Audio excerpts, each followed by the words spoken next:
Kerk. Kom ons word stil voor die Here.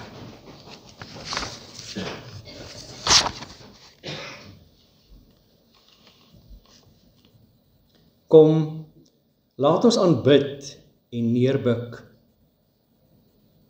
Laat ons kniel voor die Here wat ons gemaak het. Want hy is ons God. En ons is die volk van sy weide en die skape van sy hand. Gemeente, genade, barmhartigheid en vrede van God ons Vader, van Jesus Christus ons Here, en die krag van die Heilige Gees. Amen. Geliefdes, kom ons loof die Here met die sing van Psalm 46. Nou, ek dink dit is 'n gepaste psalm vandag. Maar dit is die beruiming van Martin Luther. Martin Luther het op 'n stadium standpunt ingeneem. 31 Oktober 1517 slaan hy die papiere vas met 'n spyker teen die deur van die slotkerk in Wittenberg. En hierdie 95 stellings het hy gedink, dit is 'n manier om te praat oor hierdie goed in die kerk wat nie reg is nie. En min het hy geweet, dis die begin van 'n revolusie, dis die begin van die hervorming. Hy het uiteindelik, het hulle hom aangekla en hy het tereggestaan. Hy is as ware ter dood veroordeel deur die Romeinse kerk deur hom voelvry verklaar het. Maar die Here het beskik. Sy hertog van die streek in Duitsland waar hy gebly het hom vir 2 maande weggesteek in sy kasteel, sodat die Romeinse mense hom nie kan doodmaak nie. In daardie 2 maande het hy die hele Nuwe Testament uit die Grieks in Duits vertaal, sodat sy mense in hulle eie taal die woord van die Here kan hoor. Die Duitsers het nie 'n Bybel gehad.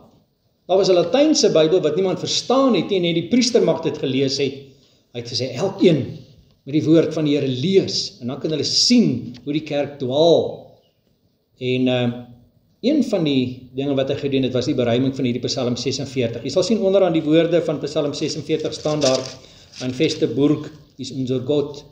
Wat beteken God is ons kasteel, hy is die vaste burg, hy is die wat ons wegsteek en ons beskerm, en hoe mooi verwoord hierdie Psalm dit, God is 'n toevlug in die nood, 'n rots wat altyd vas bly staan, al dreig die vyand met die dood, al storm sy leerbendes aan, laat dan maar buig en beef, al wat ons hier omgeef, laat berge uit ons steef wegwankel in die see, ons sal nie beef of rugwaarts gaan. Kom ons sing die laaste vers 6, kom ons staan en loof die Here.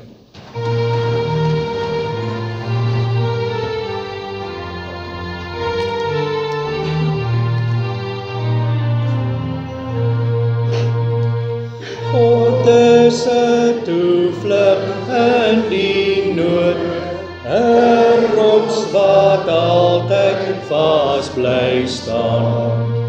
Al dreig die vyand met die dood, al storm sy leerbendes aan, laat dan maar buig en beef, al wat ons hier omgeef, laat berge uit ons steek, wegwankel in die see, ons sal nie beef of rugwaarts gaan. Hou op en weet ek is die Heer, ek is verhoog bo alle vlees. My sal die nasies sien en eer, of sidderin vir my oordeel vrees. Die Heer sal in gevaar, sy lees om ons skaar, oneindig in getal, die God van Jakob sal vir ons 'n veilige vesting wees.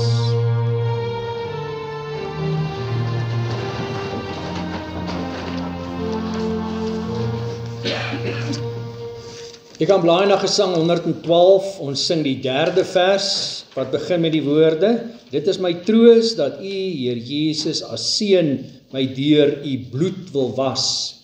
En wat daarop volg, dit is net vers 3, is ons skuldbelydenislied na die wet, en dan sing ons gesang 237, daar is 2 versies, ons sing altyd na die geloofsbelydenis, as bevestiging van wat ons glo, Vader, Seun, Heilige Gees.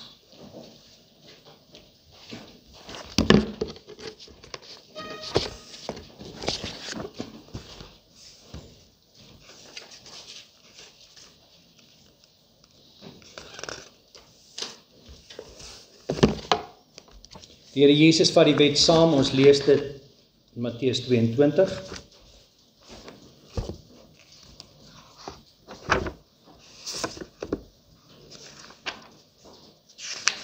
Ons toets ons harte aan dit wat die Here sê in vers 35 en verder. Een van hulle wetgeleerde het 'n vraag gestel om te versoek en gesê, Meester, wat is die groot gebod in die wet?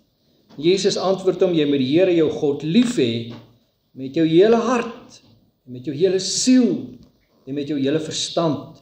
Dit is die eerste en groot gebod. En die tweede wat hiermee gelyk staan, jy moet jou naaste lief hê, soos jouself. Van hierdie 2 gebooie hang die hele wet en die profete.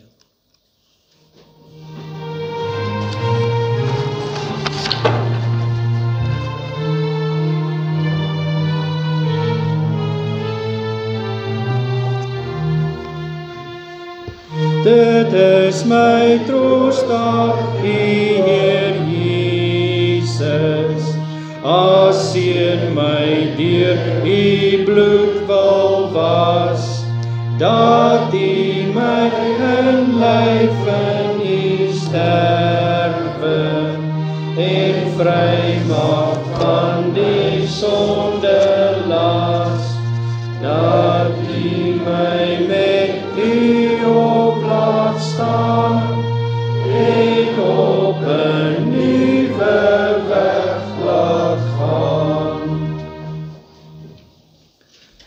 As ons sondes bely, hy is getrou en regverdig om ons die sondes te vergewe en ons van alle ongeregtigheid te reinig. Wat hierdie gedeelte vir ons sê, wat ontsaglik belangrik is daar is net een wat sonde kan vergewe, en dit is die Here self. Nie 'n priester nie, nie 'n mens nie. Net die Here self kan sondes vergewe, dis wat hy hier sê. En as ons by onsself so dink, wel gelukkig het ek nie hierdie week sonde gedoen nie, so ek het niks om te bely nie, sê die Here in vers 8, as ons sê dat ons geen sonde het nie, mislei ons onsself, en die waarheid is nie in ons nie. Hy beamoed dit in vers 10, as ons sê dat ons nie gesondig het nie, dan maak ons hom tot 'n leienaar, en is sy woord nie in ons nie. Die implikasie is, sonde is 'n realiteit in jou en my hart, gedagtes, lewens, selfs dit wat ons nalat om te doen wat ons eintlik moet doen. En daar is net een pad met dit, is om na die Here te kom en te vra, Here, vergewe my sondes. En dan maak hy hierdie belofte en dan hierdie verklaring in vers 7, luister baie mooi. Dis ons teksvers wat hier beamoed word, 1 Johannes 1 vers 7. Maar as ons in die lig wandel, soos hy in die lig is, dan het ons gemeenskap met mekaar, en die bloed van Jesus Christus, sy Seun, reinig ons van alle sondes. Dit is wat ons gebid het in ons gesang, u Seun was my deur sy bloed.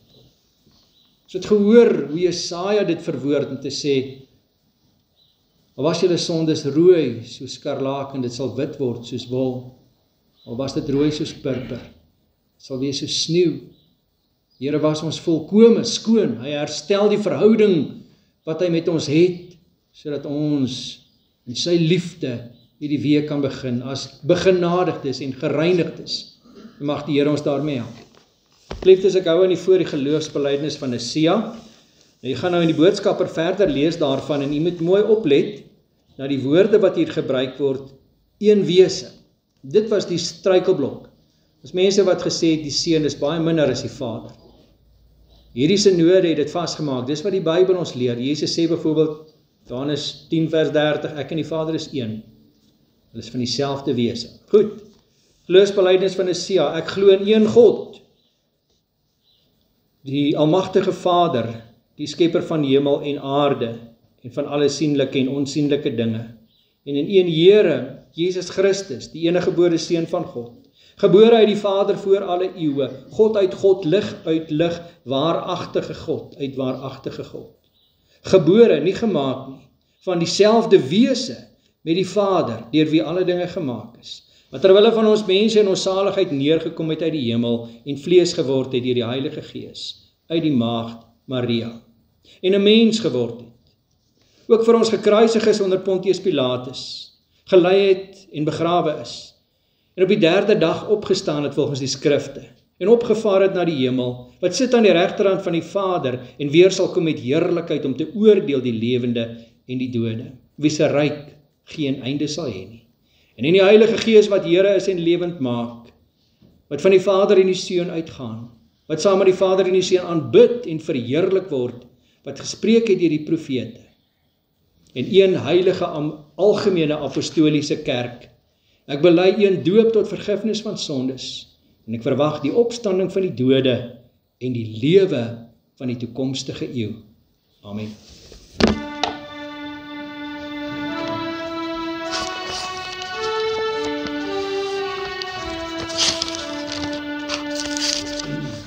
Vader, Seun, Heilige Gees, hoe sal ons die heerlikheid kan verwoord die offerse met 'n aardse stem. Eer die Vader, eer die Seun, eer die Gees as God en Heer, eer ons God as majesteit, loof hom tot in ewigheid. Woord uit woord, lig uit lig, kom as mens op aarde, bo begrip, bo ons verstand, is die grootheid eer. Eer die Vader, eer die Seun, eer die Gees as God en Heer, eer ons God as majesteit, loof hom tot in ewigheid.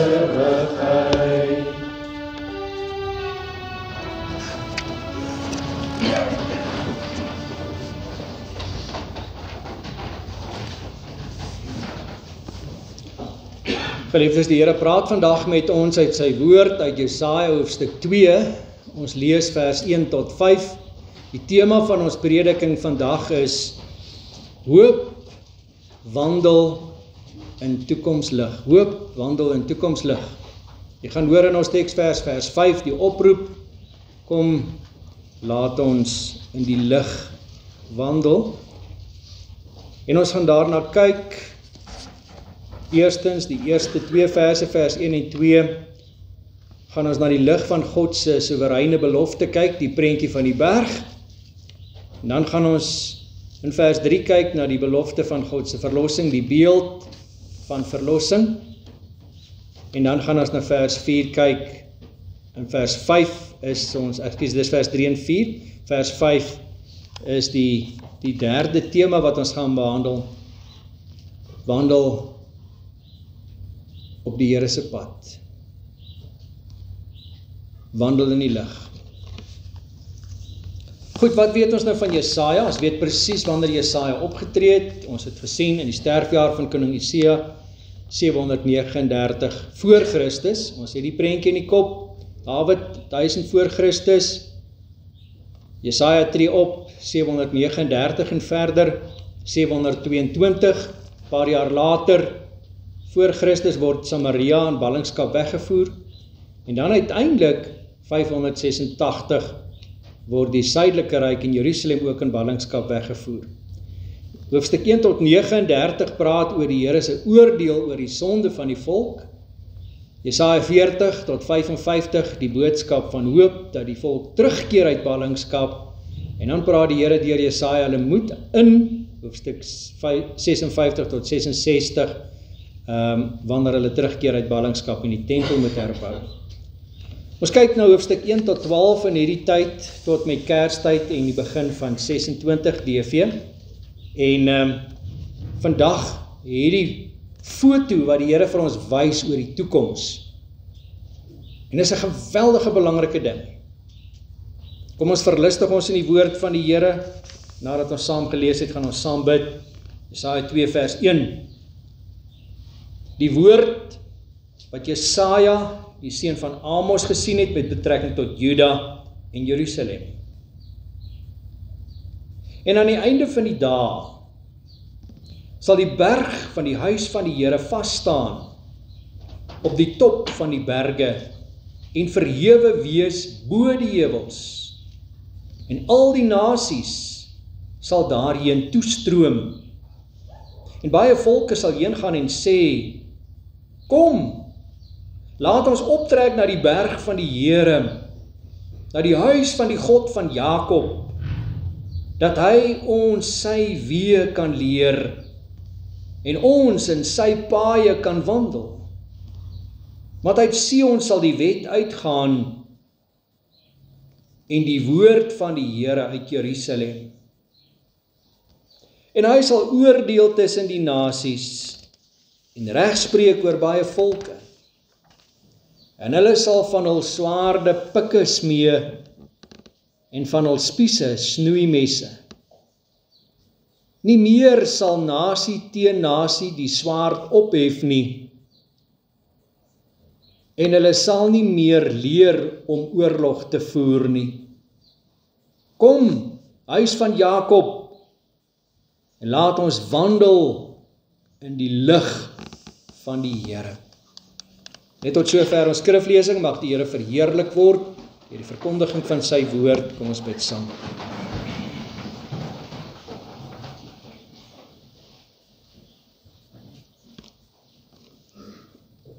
Hemelse Vader, daar is baie mense wat vrede begeer, wêreldvrede, en hier gee U vir ons 'n prentjie van hoe U vrede lyk. En ons besef dit is so kosbaar. Here, ons besef ook dat elke mens geen vrede sal vind, geen rus sal vind, totdat hulle rus vind in U as U kind nie. En daarom is ons gebed dat U kragtig in ons elkeen se hart en lewe sal werk. Ons bely dat U die enige ware God is, en ons loof U, ons prys U, ons verheerlik U. Ons dank U vir die woord wat ook lewendig en kragtig is en deurdring tot die diepste dele van ons harte. Here, dat U ons lewens verander deur die woord. Wil U vandag opnuut deur die Heilige Gees vir ons toerus, sodat ons U kan dien, U lig laat skyn in hierdie donker wêreld.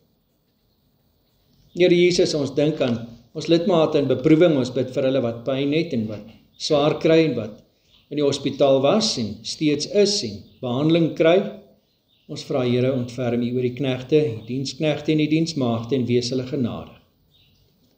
Ons bid dat die genesing skenk, ons bid vir ons lidmate wat kankerbehandeling kry en ons vriende en familie wat ook daardie hulp nodig het. En ons gebed is, Here, dat U sal bystaan, dat U sal ontferm oor die kinders.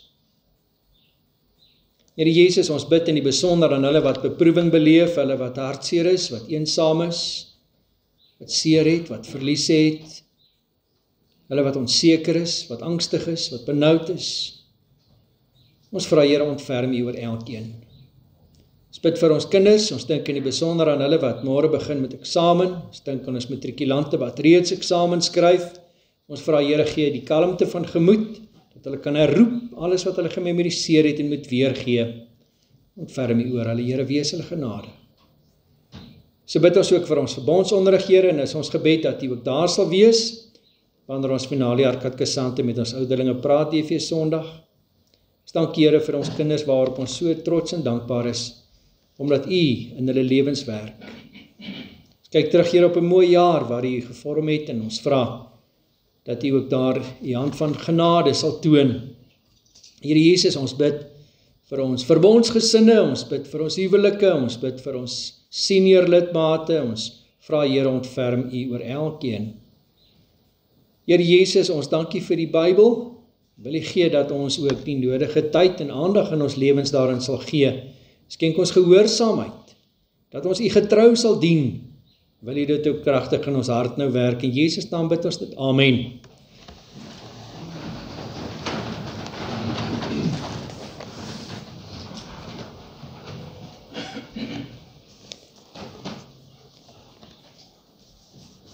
Die Here het 'n besondere manier om mense te motiveer. En dis iets wat mense bestudeer het. Ek dink dis een van die redes hoekom ek tyd spandeer het in my lewe om sielkunde, iets daarvan te verstaan, want ek wil graag weet wat motiveer mense. En die Here verstaan dit. Hy weet wat vir sy volk voorlê, hy weet wat nodig is, hy weet van die ballingskap, hy weet van die swaar kry, van al die duisende mense wat sal sterwe, hy weet van klaagliedere wat gesing gaan word. Hy weet hoe sy volk lyk, hy ken hulle harte. Hy weet hoe vrot, hoe verrot die sonde hulle harte maak. En asof die Here vir hulle in hierdie skrifgedeelte sê, kom gesaam met my. Kom kyk gou hierso. Dis of hy daai gordyne wat tussen ons wêreld hang en die heerlikheid wat voor lê net so oopmaak en vir hulle sê, kyk gou. En dis wat ons hier kry vandag, 'n prentjie van die heerlike toekoms wat die Here vir sy kinders het. Ek dink aan nou die dag wat ons daar op die koppie was waar Dani Tron, die verkenner, gesterf het. Vir sy volk en vaderland. En ek dink aan die fotootjie in sy sak van sy verloofde. So is baie van ons boere voorsate in die boereoorlog en die vryheidsoorlog. Die fotootjie in die sak. Want as ek klaar is met die oorlog, gaan ek met hierdie pragtige nooi trou. Die man op kommando wat sê, hier is my vrou en my kinders, dis vir hulle wat ek veg. En dit is die Here in hierdie gedeelte sê, as jy weet waarna toe jy op pad is, het jy motivering om vandag te doen wat jy moet. Die gehoorsaamheid wat die Here vra. Want dit is in wese waaroor hierdie gedeelte gaan. Ons dink vandag aan paar honderd jaar terug, wat die Here kragtig gewerk het in die hart van hierdie jong man, Martin Luther in Duitsland, wat 'n besluit moes maak. Ek kan dinge maar los. Sê die tieners, ek wil nie stir nie, ek wil nie stof opskop nie, ek wil nie moeilikheid maak nie. Die meeste van ons sal sê, wel, ek wil nie betrokke raak nie, so ek bly liewer stil. En hy kon dit gedoen het. Maar daar was 'n punt waar hy moes sê, hier staan ek kan nie anders nie. En dis so het daai papier teen die kerk se aantekenbord oprig om te sê, dis die probleem wat ek het met die kerk. Dat die kerk byvoorbeeld sê, 'n priester kan sonde vergewe. Dit staan nie in die Bybel nie. Dis onbybels. En so kan 'n mens afgaan met sy lysie van dinge wat hy gesê het, maar hy het op 'n punt gekom waar hy het gesê het, ek moet opstaan. Ek moet opstaan vir die Here. Dink aan die Halleluja lied, staan op vir Jesus. Stryders van die kruis.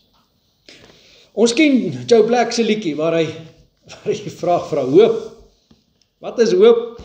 En dan het hy nou rugby span en al sulke goede in gedagte, maar wat die Here hier sê is, hierdie is 'n foto van hoop. As jy weet waartoe jy op pad is, jy weet, dis 'n wonderlike bestemming, gaan dit jou vandag motiveer. om voluit vir die Here te gaan. Die Here maak dit duidelik in die eerste verse wat ons lees in Jesaja 2, hierdie is 'n prentjie van wat gebeur aan die einde van die dae. En hy beskryf hoe lyk die messiaanse verlossing van ons Here Jesus? Hoe lyk die nuwe tydperk wat aanbreek, wat die Here Jesus moontlik maak?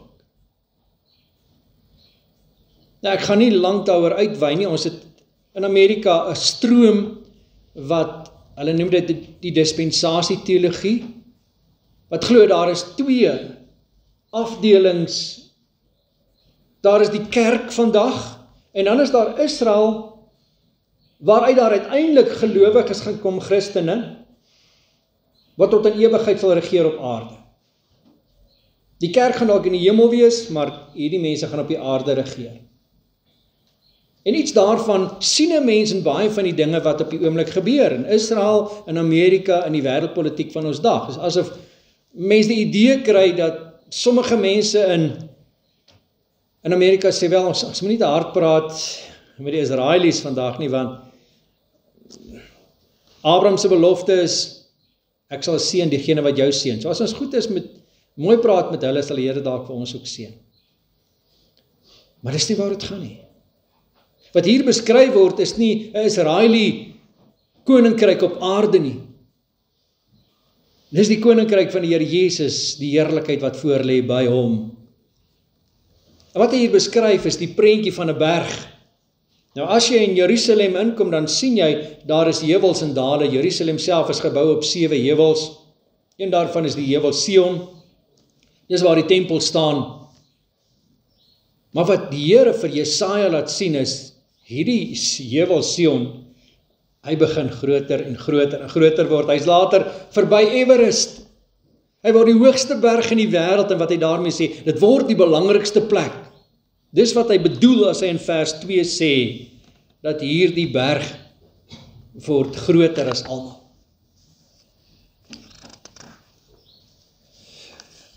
Hy staan op die top van die berge, sê vers 2, hy sal verhewe wees bo die heuwels.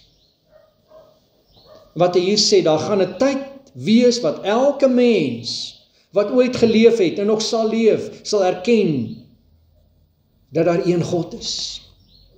Dat die Here verlos deur Jesus Christus, ons verlosser. Hy sê dit in Filippense 2 met hierdie woorde, elke tong sal bely, elke knie sal buig en elke tong sal bely dat Jesus Christus die Here is. Dis wat hier gebeur. Hy sê, jy moet weet, dit is 'n realiteit, dit is wat sal wees in die toekoms, dit gaan gebeur. Jy hoef daaroor nie te twyfel of te wonder nie, hier staan dit. Die Here openbaar dit in sy woord. En dan sê hy, en al die nasies sal daarheen toestroom. En dis 'n paradoks. Want ons weet, water val af. 'n waterval is water wat afstort. Gravitasie sê, dis hoe water val, af onder toe. Maar wat hierdie stroom loop berg op. Hier is 'n stroom mense wat opgaan, wat erken dat Jesus Christus die Here is. Hulle stroom na hierdie berg, hulle besef hoe belangrik die Here is, dat hy die enigste ware hoop van die mensdom is, dat hy aanbid en verheerlik moet word, dat niks belangriker is as hy nie, niemand belangriker is as hy nie. En dit gee vir jou en my hoop wat Christene is, wat weet, in hierdie ou wêreld met al die teenstand wat ons kry, en mense wat ons as Christen belaglik probeer maak, mense wat die kerke probeer belaglik maak, mense wat die Bybel afkraak, dis waar ons op pad is. Dis hoekom ons bly staan in wat ons glo. Dis hoekom ons elke Sondag die Here aanbid, want hierdie is 'n realiteit, ons toekoms, ons ewige toekoms in heerlikheid by God. Dis waar ons op pad is. Omdat dit waar is dit vir ons die moeite werd om die stryd te stry, om die belydenisskrifte daar te stel, om op te staan soos Martin Luther en te sê, hier staan ek kan nie anders nie. Ek dink altyd so aan daardie sendeling wat in Sirië, van alle plekke op aarde, gaan sendingwerk doen het, waar die geboue klaar pap geskiet is, en is net waar die bomme val, en mense sê vir my, hoe roekeloos is jy, dat jy jou kinders na so 'n plek toe bring in die wêreld? En sy antwoord, dis my aangrypend waar hy gesê het, weet jy wat, ek kon by my huis bly sit het in Lexington in Amerika, buite die wil van die Here. Ek weet, hier is ek binne die wil van die Here. Enige ander plek op aarde is gevaarliker as hierdie plek, buite die wil van die Here.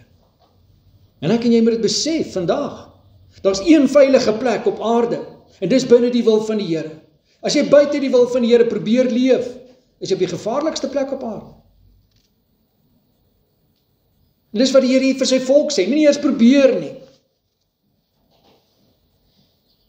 Daar gaan 'n tyd wees wat almal toestroom na die berg van die Here en erken dat die Here die belangrikste van almal is.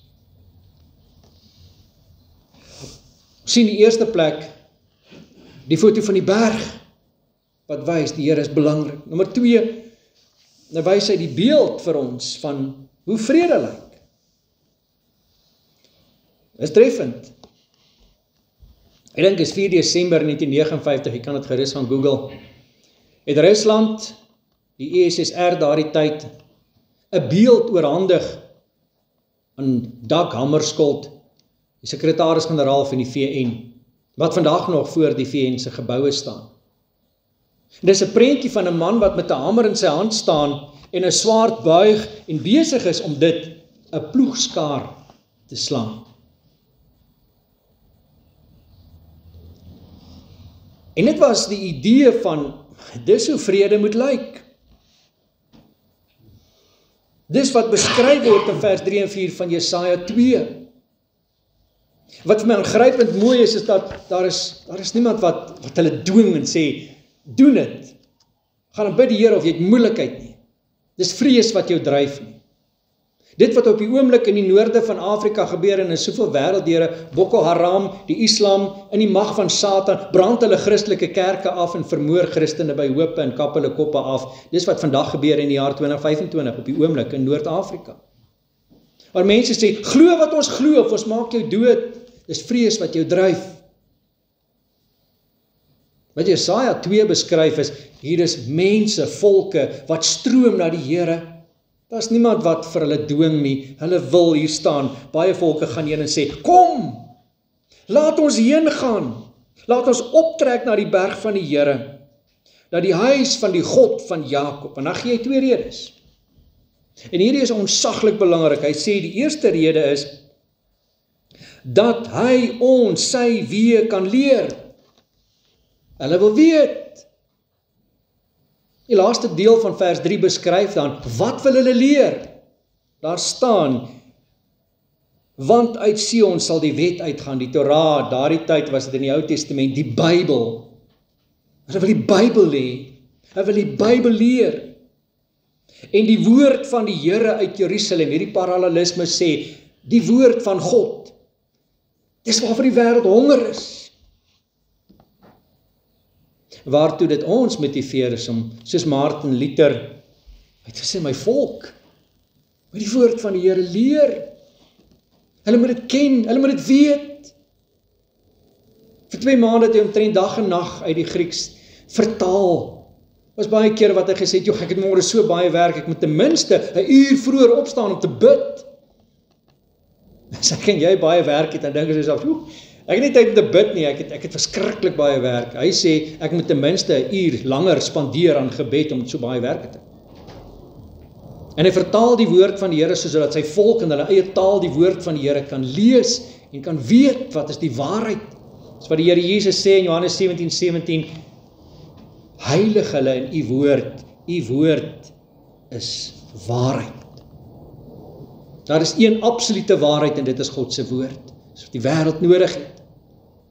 Hierdie is 'n motivering vir jou en vir my, dat ons steeds ons geldjie vir die Bybelgenootskap gee, steeds die Bybel sal laat druk, nie dit in Afrikaans nie, maar dat elkeen in sy eie taal die woord van die Here hoor.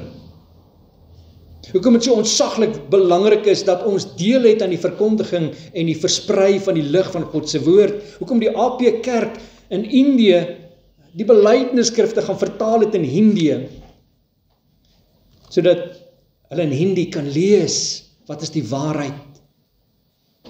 Die samevatting van God se woord in ons belydenisskrifte. Ons moet nie ophou daarmee nie. Daar moet 'n dringende behoefte wees in ons hart, dat die lig van die evangelie sal versprei.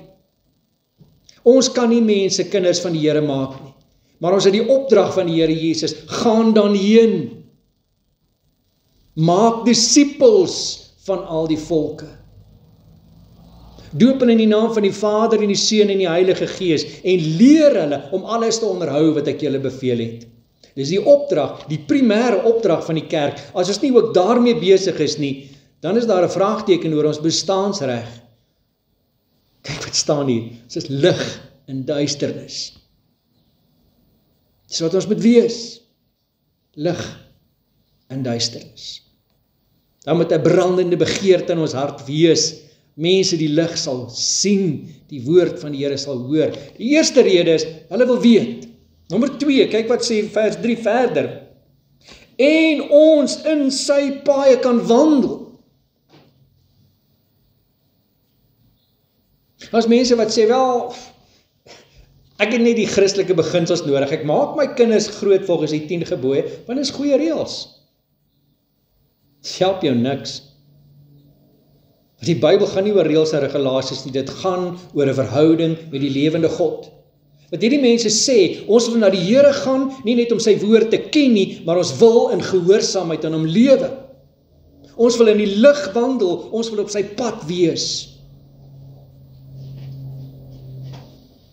Jakobus stel dit op 'n verskriklike manier. Hy sê, jy glo dat God een is, die duiwels glo dit ook, en hulle sidder.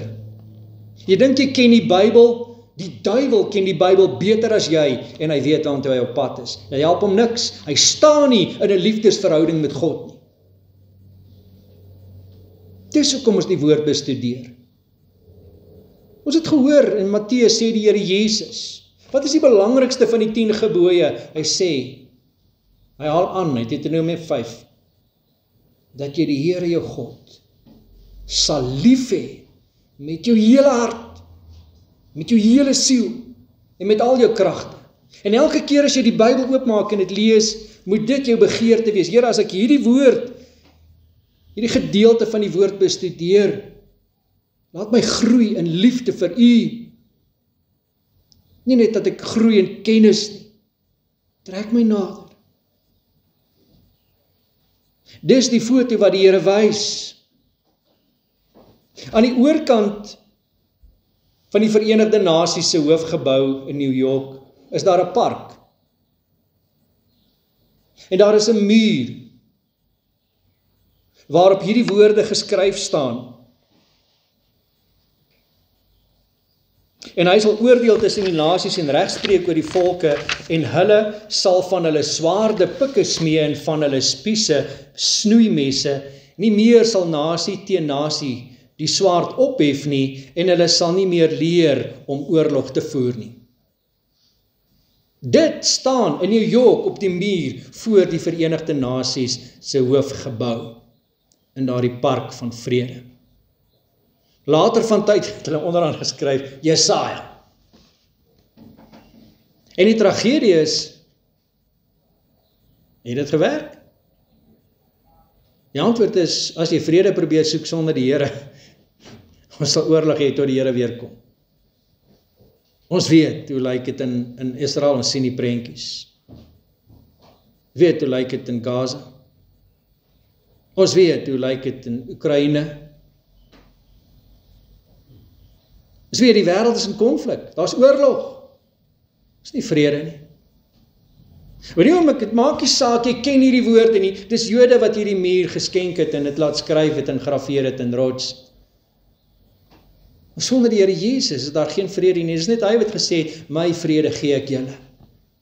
Dis net hy wat werklik vrede kan gee. Hy is die bron van vrede. Hy is die vredevors, sê Jesaja.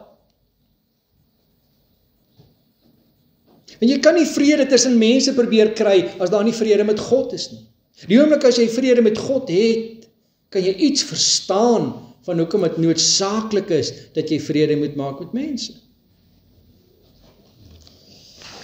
Aangrypend dat die wêreld ken hierdie woorde, die wêreld gebruik hierdie woorde, maar dit help hulle niks, want daar's geen liefdesverhouding met God, wat primêr, sentraal, die sentrum van alles is nie. Dat die Here sê, dis wat julle voorland is, wêreldvrede, en dis wat ek doen. Julle kan probeer soos wat julle wil, julle gaan dit nie reg kry nie, maar sonder my is daar geen vrede nie. En nou sit hy vir die Here omdraai in vers 5, en dan sê hy vir sy volk, ook vir jou en vir my, onthou wat staan in Galasiërs, as jy dit gelees, Galasiërs 3 vers 29, Galasiërs 3 vers 13, as jy dit gelees in Galasiërs, laaste hoofstuk, waar hy sê, julle, en hy praat met die Christene, julle is die Israel van God. Hy praat nie met die Israelies hier nie, hy praat met die gelowiges, daar is net een volk van die Here, in die Ou Testament was dit die Israeliete, in die Nuwe Testament is dit elkeen wat glo in die Here Jesus, Galasiërs 3 vers 29, is nageslag van Abraham en volgens die belofte erfgenaam. Hy praat met jou en my as hy sê in vers 5, kom huis van Jakob, laat ons wandel in die lig van die Here. Daar was 'n punt wat Martin Luther moes opstaan, wat hy die hamer moes vat en die spykers en daardie papier wat hy geskryf het. En waar hy moes sê, vir 'n klomp mense wat hom wou doodmaak, hier staan ek kan nie anders nie. En die vraag is, wat leef in jou hart? Maar dis nie of nie, dis wanneer die druk gaan kom en mense jou gaan konfronteer, maar hoekom is jy 'n Christen? Hoekom glo jy hierdie goed? Hoekom glo jy Jesus? Hy sê, kom, laat ons wandel in die lig van die Here. Wat beteken dit? Beteken leef binne die wil van die Here. Leef in gehoorsaamheid aan die Here. Leef volgens die woord van die Here. Hierdie is nie net reëls en regulasies wat jy van moet weet en waar binne jy moet probeer bly nie. Dis God se liefdesbrief aan jou, sy kind, waar hy sê, ek het jou lief. En hoe wys jy liefde tot God? 1 Johannes 5 vers 3, want dit is die liefde tot God dat ons sy gebooie bewaar, deur volgens God se wil te leef, in gehoorsaamheid aan God te leef. Jesus is die een wat uiteindelik oordeel tussen die nasies. Hy is uiteindelik die vredevors wat vrede bewerk, nie 'n menslike vrede nie, ewige vrede, vrede met God, vrede tussen mense. En wat hy hier sê is, wanneer hierdie swaarde ploegskare word, en die spiese snoeiskere word, dan is jy diensbaar in God se koninkryk. Wie is diensbaar in God se koninkryk? Die vraag is nie, waar is die beste plek vir my nie, die vraag is, waar kan die Here jou beste gebruik? Dis primêr, hoekom jy asemhaal. Dat jy in diens van die Here mag staan, daar waar jy is op die oomblik. Iemand het dit aangrypend gestel, hy sê, aan die vloekhout van die kruis sê die Here Jesus, hierdie instrument van vernietiging, 'n kruis as simbool van dood en vervloeking, dit verander in 'n instrument van versoening tussen God en mens. Die swaard en die mes van die kruis maak vir ons die ploegskaar en die snoeisker van diensbaarheid in Jesus se koninkryk moontlik. Hy sê, geweld loop homself teen die kruis te pletter. Ons leef in 'n wêreld waar ons self baie keer dink, ek wil die dinge regmaak. Alles wat verkeerd is, sal ek regmaak. Tot die Here vir jou sê, nie met geweld nie. Deur my seun, deur my gees. Die oproep is vir jou en vir my, kom huis van Jakob, wandel in die lig. En wanneer hy sê, hierdie woorde wat hy gebruik in vers 5, laat ons wandel, is nie maar net, kom aan, dis neem 'n besluit. Die groot woord is 'n resolusie, Engelse woord commitment. Verbind jouself daartoe. Dis hoekom is elke nou en dan voor 'n kansel staan, en ek verbind my daartoe, om hierdie kindjie groot te maak vir die Here. Om hierdie man, hierdie vrou met wie ek trou, die vinger te wees wat na Jesus toe wys. Om hierdie ampt wat ek beklee as ouderling in die diaken, die Here mee te verheerlik. Om hierdie lidmaatskap van die kerk my alles te gee, my plek vol te staan. Ek verbind my daartoe. Dis nie sommer maar net ek het lus nie, dis kom, laat ons wandel in die lig van die Here. Daar is 'n punt waar jy moet standpunt inneem. Die Here maak jou sy kind. Daar is 'n punt waar jy verantwoordelikheid moet neem om hom voluit te dien. Daar is 'n punt waar jy jou skynsekuriteit moet verwerp. Ons gaan volgende week uitkom by vers 6 tot vers 22. Wat was hulle skynsekuriteit? Van materialisme, van afgode, van militêre mag, waarin die Israeliete wou vashou. Hulle moes dit afsweer na aanleiding vir wat die Here hier sê. Dis geen ander ding. Ek en jy doen dieselfde. As ek net my werkie het, dan is ek reg. As ek net my gesondheid het, dan is alles reg. As ek net 'n dak oor my kop het, as ek net vrede het tussen mense. En as jy dit verloor, wat dan? Daar is een sekuriteit in hierdie wêreld wat ons het, en dis 'n God wat ons liefhet, onvoorwaardelik. Dis 'n God wat ons dra deur alles. En elke nou dan wys hy vir ons hierdie fotootjie om te sê, daar's hoop. Die hoop is in my, en niks anders nie, niemand anders nie. Die Here van ons vra is, wie is sy profeet? As hy sê wandel in die lig, dan beteken dit wees die vinger wat na Jesus toe wys. Ek glimlag altyd soos ek in die Hollanderse skildery oor Johannes die Doper, aan teken van Johannes die Doper wat so staan, hy het so lang vinger wat na Jesus toe wys. Nie ek nie. Ek is nie die belangrikste op aarde nie. Alles draai nie om my nie. Jesus.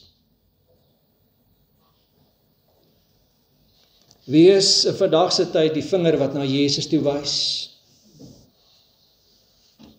Gee vir die wêreld 'n voorsmaakie van hierdie vrede wat hy beskryf, deur die vrede wat vanuit jou hart kom.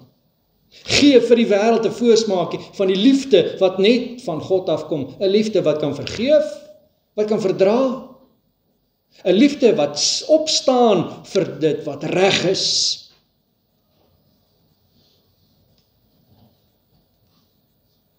Gee vir die wêreld 'n voorsmaakie van hoe ontsaglik belangrik God se woord is. Hoekom ons daaruit leef.